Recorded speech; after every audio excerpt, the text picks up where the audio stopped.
Alrighty.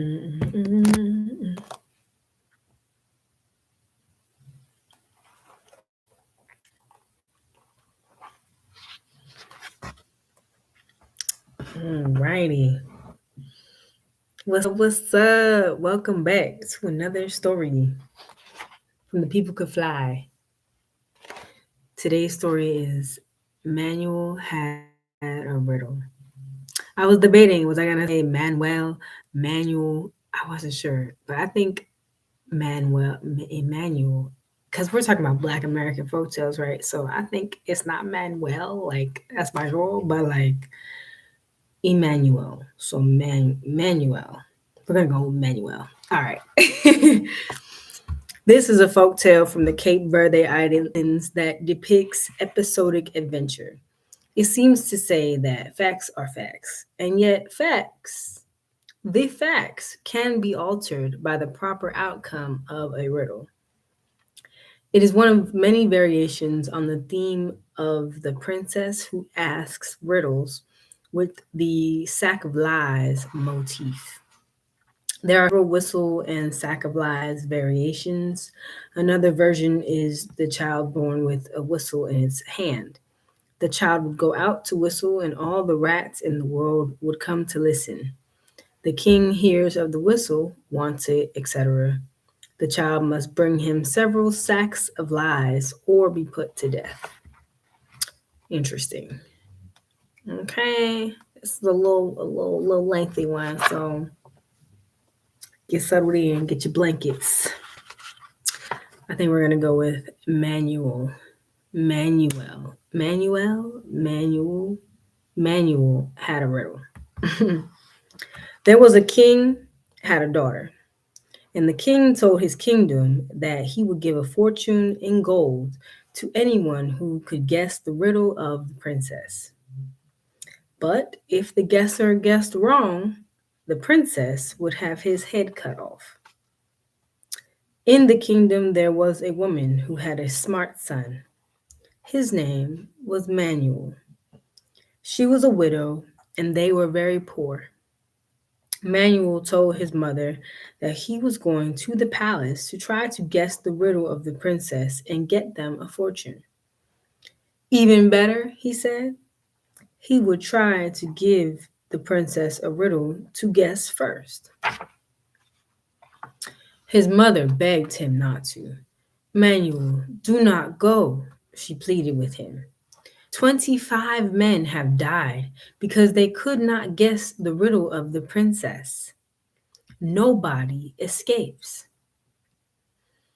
Manuel said, Mother, I'm going, dead or alive, and I will escape. His mother made him made him 3 loaves of bread and 3 cakes for him on his journey. She put poison in the cakes. She told him that the cakes were for him and the bread for his donkey. His donkey's name was Paul.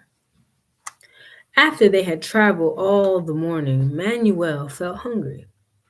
He got off his donkey and he found the bread and the cakes in his bag. The bread was hard and the cakes were soft. Paul has carried me so well, he said to himself.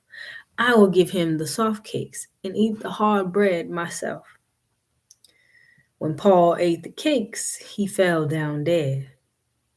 Manuel said, My poor little donkey is dead. But Manuel had to go on. And after he had gone a few steps, he saw 3 vultures fly down onto the donkey. They pulled out his entrails. As soon as they were eating, all 3 fell over dead. Manuel went back to his dead donkey. He got the birds and tied them together, stringing them over his shoulder. He went along and he passed 7 robbers. Will you sell us your vultures? They asked him. $1/2 apiece, Manuel said. And that's what the robbers gave him. Manuel waited to see what the robbers were going to do with the birds. They plucked the birds, then they built a fire and cooked them. They all sat down to eat, and as soon as they began eating, they dropped down dead. Oh, now I have a riddle for the princess, Manuel said. He said the riddle out loud. The cake kills Paul. Paul kills three, and three kills seven. The princess will never guess my riddle, said Manuel. Manuel arrived at the palace. He was so friendly, the nobles laughed at him.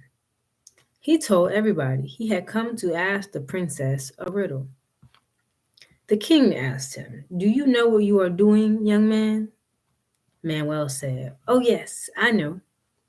If the princess guesses my riddle, you will cut off my head. But if she does not guess it, I will get a fortune." Then Manuel asked the princess in the proper way of asking, "What is the thing?" The cake kills Paul, Paul kills three, and three kills seven. Kill seven. The princess sat there almost 30 minutes without telling him anything. Then she told the king that she could not guess the riddle.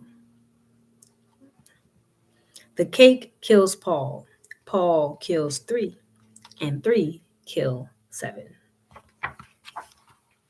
The king was unwilling to lose his fortune.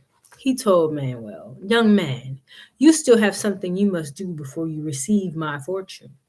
Here, I give you three rabbits. You must set them free in the mountains. Then in 30 days, give them back to me. But they must be fattened up, and then you will receive my fortune." Just like rich folks, change the rules. Manuel took the three rabbits and carried them away to the mountains. He was very sad. "Oh," he said, "if I set these rabbits free here, how will I find them again?" Just then he saw an old witch standing near him. "What's your trouble, young man?" she asked Manuel. "Old woman," he said, "I wonder how I will find my rabbits again if I let them run free." The witch gave him a whistle and told him, "Whenever you want your rabbits, blow on this whistle, and wherever they are, they will come to you." Then she was gone as quickly as she had come. Manuel was so happy. He built a shelter for himself and he stayed there on the mountain for 15 days. The next day, he thought he would try the whistle. He blew on it. The rabbits came jumping, hop, hop, hop. "All right, oh, good," Manuel cried. And he ran his hand over their fur. He felt how sleek and fat they had become. On the 20th day, the king told the princess to disguise herself. "My child," he told her, "go into the mountains and give the lad any amount of money he wants for one of the rabbits."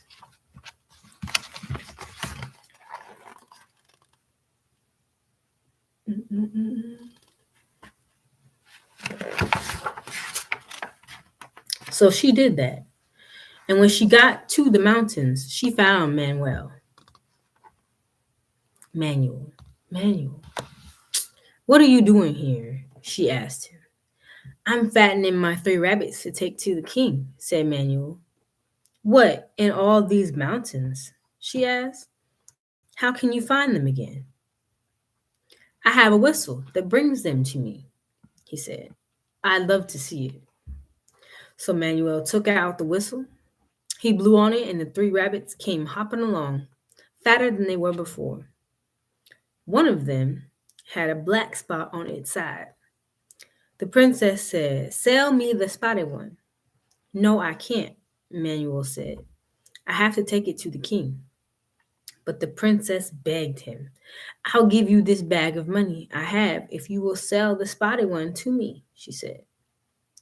"Well," said Manuel, "I won't sell it to you for money, but I will take the gold heart you have hanging around your neck for it."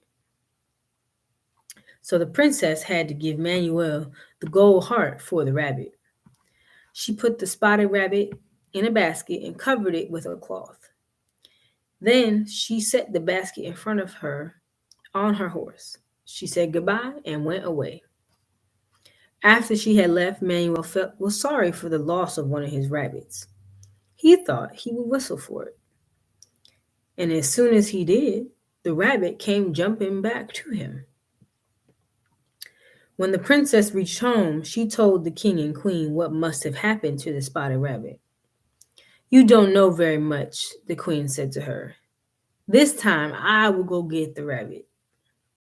The queen went into the mountains where she found Manuel.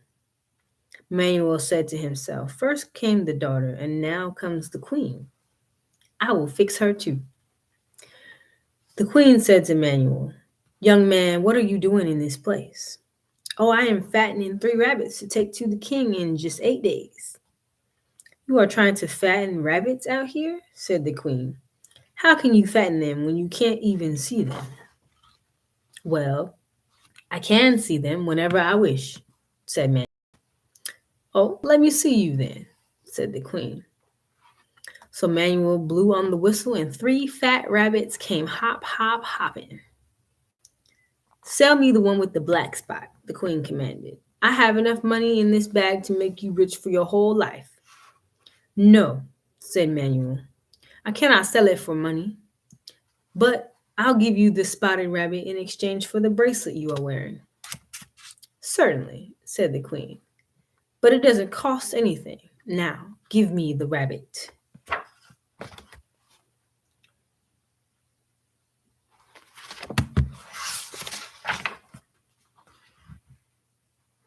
Manuel put the rabbit in her basket. I'm going to use my whistle again, he told himself. When the queen had trotted away, he blew the whistle. The rabbit jumped out of her basket and hopped back to him. The queen arrived at the palace, and the king said to her, I thought you were wise. That young man has some devil inside him. This time I will go. The king had an iron cage made to take with him. He dressed up like a poor shepherd. He found Manuel in his hut and he said, young man, what are you doing here? I am fattening 3 rabbits to take to the king, Manuel said. Rabbits? How strange, said the king. I would like to see rabbits in these hot mountains. Would you really like to see them? Said Manuel. He blew his whistle. The rabbits hopped to him. They are healthy and fat, said the king. Sell me the one with the black spot. I will give you any money you wish. No, said Manuel. I won't sell it, but I will give it to you in exchange for the ring you have on your finger. The ring the king was wearing had his name on it. I will give you this ring, said the king, but my name is on the other side of it. Don't put it on in front of anyone, because that would bring me down low before my people. Oh, but this is business, Manuel said. If you give me the ring for the rabbit, I can do what I like with it. The king gave him the ring. Manuel took the rabbit and put it in the iron cage. Then the king left. All the rest of the day, Manuel whistled for his rabbits, but only 2 came. Now I will lose my head, he told himself. In just 3 days, the 30 days were up. Manuel took the 2 rabbits and started for the palace. He met the same old witch at the same place he met her the first time. The little rabbit they stole from you is disgusted at being alone, she told Manuel. Before you reach the palace, whistle for it and it will come to you. When Manuel was within the palace gate, he whistled and the lost rabbit jumped along and joined the others. He is awfully thin, Manuel said to himself, but I will take care of him. When he stood before the king said, Manuel, 2 of the rabbits are fat and healthy. What is wrong with the third one with the spot? Well, 3 days before I came, said Manuel, that one got very sick. It couldn't keep any food down, and that made him thin. Manuel, I see you are a big liar, said the king. You must fill a sack full of lies, which will complete your account. Then get your sack ready. I will start, said Manuel. He started. When I was out in the mountains, the princess came to buy a rabbit. The princess said to him, "You lie! Put it in the sack," Manuel said. "But how do you know she was the princess?" asked the king. "Because I have her golden heart." "You lie," the princess said. "Put it in the sack," said Manuel. A few days later, the queen came to buy a rabbit. "You lie," said the queen. "Put it in the sack," cried Manuel. "How do you know that it was the queen?" asked the king. "I have her bracelet," said Manuel. "You lie," said the queen. "Into the sack, into the sack," exclaimed Manuel.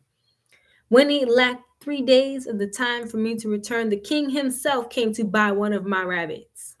The king said, "You lie. The sack is full, very full." There, you see, the king was trying to keep Manuel from telling about his ring. He succeeded.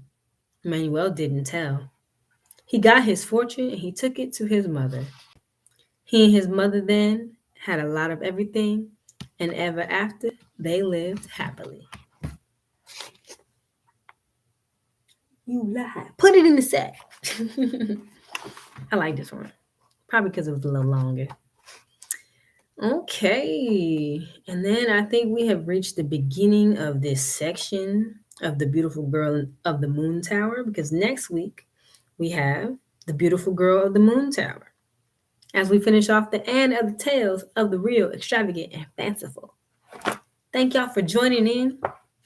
See y'all next week. And I think after that, we only got one more section. I appreciate y'all for hanging out with me for story time. I hope y'all enjoyed this one. As always, if you would like to book Symba Luna for voice acting or narration, please email the SymbaLunaShow@gmail.com. And I will see y'all on the flip side. Peace.